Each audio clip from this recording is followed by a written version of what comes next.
अस्सलाम वालेकुम and welcome to ज़र केमिस्ट्री वर्ल्ड। आज का जो हमारा टॉपिक है वो है discovery of proton. As we know that proton is a fundamental particle of an atom. अब हम देखते हैं कि इसकी डिस्कवरी कैसे हुई।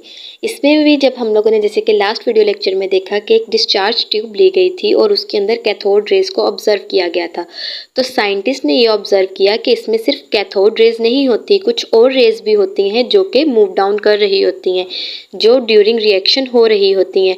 तो अब उन रेज को जब स्टडी किया तो उन्हें पता चला कि वो रेज क्या हैं। उन रेज को उन्होंने कैनाल रेज का नाम दिया। और आगे उन्होंने ये एक्सपेरिमेंट कैसे किया, गोल्डस्टाइन ने डिस्चार्ज ट्यूब एक्सपेरिमेंट दोबारा किया और डिस्चार्ज ट्यूब एक्सपेरिमेंट में उसने थोड़ी सी चेंजिंग की। उस चेंजिंग में उसने क्या किया, उसने जब दो इलेक्ट्रोड्स लिए तो उन दोनों इलेक्ट्रोड्स को, जिसको एक एनोड जो पॉजिटिवली चार्ज था और एक कैथोड जो नेगेटिवली चार्ज था, जो उसने कैथोड लिया वो उसने सिर्फ सिंपल कैथोड नहीं लिया था, वो उसने एक परफोरेटेड कैथोड लिया था। और परफोरेटेड कैथोड लिया था और उसने इन इलेक्ट्रोड्स को हाई वोल्टेज बैटरी के साथ अटैच कर दिया। इन इलेक्ट्रोड्स को उसने जब हाई वोल्टेज बैटरी के साथ अटैच किया तो एक एनोड और एक कैथोड बन गया। कैथोड जो है वो परफोरेटेड कैथोड है। तो जब ये कैथोड रेज कैथोड से एनोड की तरफ जो जा रही हैं, इसी तरह कुछ ऐसी रेज ऑब्जर्व की गई जो एनोड से कैथोड की तरफ जा रही थी, लेकिन वो कैथोड के जो होल्स थे उनमें से गुजरकर आगे जाकर डिस्चार्ज ट्यूब की वॉल्स के साथ हिट कर रही थी और ग्लो कर रही थी। इसके अंदर भी डिज़ायर प्रेशर यूज़ किया गया था, मतलब एक वैक्यूम पंप यूज़ किया गया था जो कि कंट्रोल करे प्रेशर को। अगर गैस एट लो प्रेशर थी तो जो रेस थी वो ज़्यादा मूव नहीं कर रही थी, हम उन्हें ऑब्जर्व नहीं कर पा रहे थे। और at very high pressure glow नहीं हो रहा था, हम उन्हें तब भी ऑब्जर्व नहीं कर रहे थे।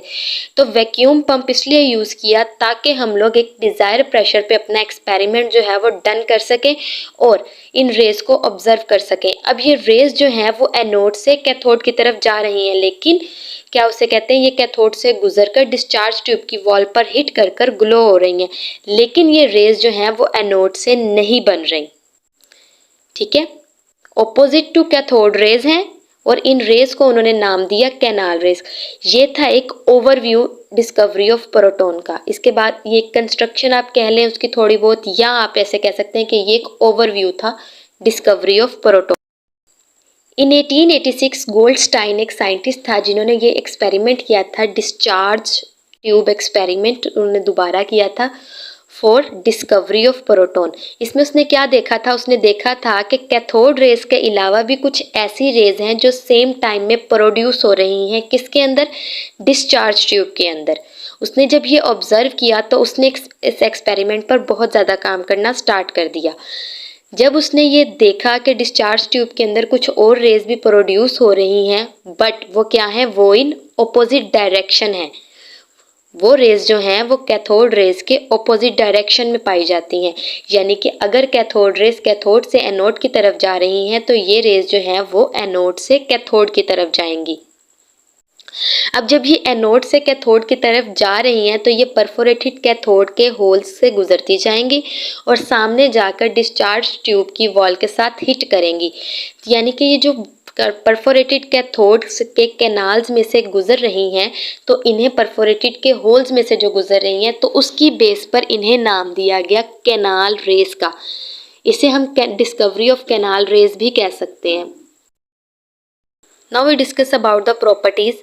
फर्स्ट प्रॉपर्टी हमारी ये है कैनाल रेज की कि ये जो रेज हैं वो ट्रैवल करती हैं स्ट्रेट लाइन में इन अ डायरेक्शन, एक ही डायरेक्शन में मूव करती हैं, लेकिन वो डायरेक्शन क्या होती है, वो direction opposite to cathode rays होती है।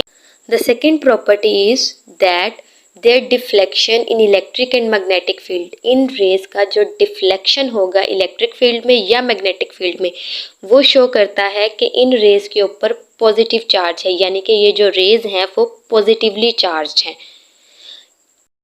अगली प्रॉपर्टी है the nature of canal raise depend upon the nature of gas present in discharge tube. हम जो भी गैस डिस्चार्ज ट्यूब के अंदर रखेंगे उसी के नेचर पर हमारी कैनाल रेज जो होंगी वो डिपेंड करेंगी। But in case of cathode rays, जो कैथोड रेज थी वो डिस्चार्ज ट्यूब के गैस के नेचर पर डिपेंड बिल्कुल नहीं करती थी, वो कोई भी गैस थी वो रिजल्ट सेम रहता था, लेकिन इन दैट केस नहीं होता है। अगली प्रॉपर्टी हमारे पास ये आती है कि नॉट ओरिजिनेट फ्रॉम एनोड, यानी कि ये रेज जो है वो एनोड से नहीं बनती। अब अगर ये एनोड से नहीं बनती तो ये कहाँ से बनती है? ये तब बनती हैं जब कैथोड रेज जो होती हैं वो कोलाइड करती हैं डिस्चार्ज ट्यूब के अंदर जो गैस प्रेजेंट होती है, रेजिडुअल गैस।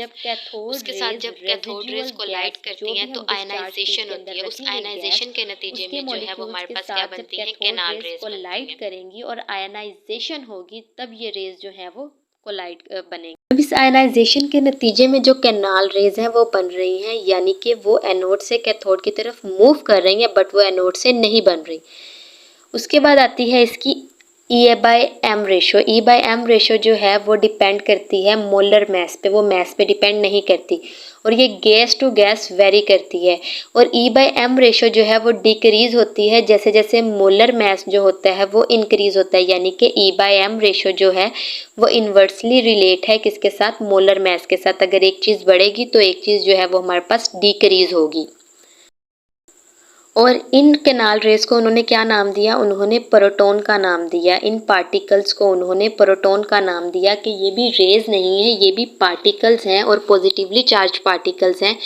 तो एक ग्रीक वर्ड था प्रोटोज, जिसका मतलब था द फर्स्ट व्यू थिंग, तो उसमें उसको नाम दिया गया उसी बेस पर प्रोटॉन। हमने देखना है कि एक्चुअल चार्ज ऑन प्रोटॉन कितना होता है। That is 1.602 exponent minus 19 coulomb.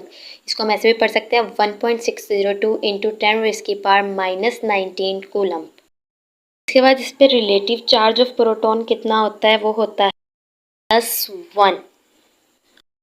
Actual mass of proton, actual mass of one proton होता है 1.673 इंटू 10 रेज़ की power minus 27 kg। Actual mass of one proton.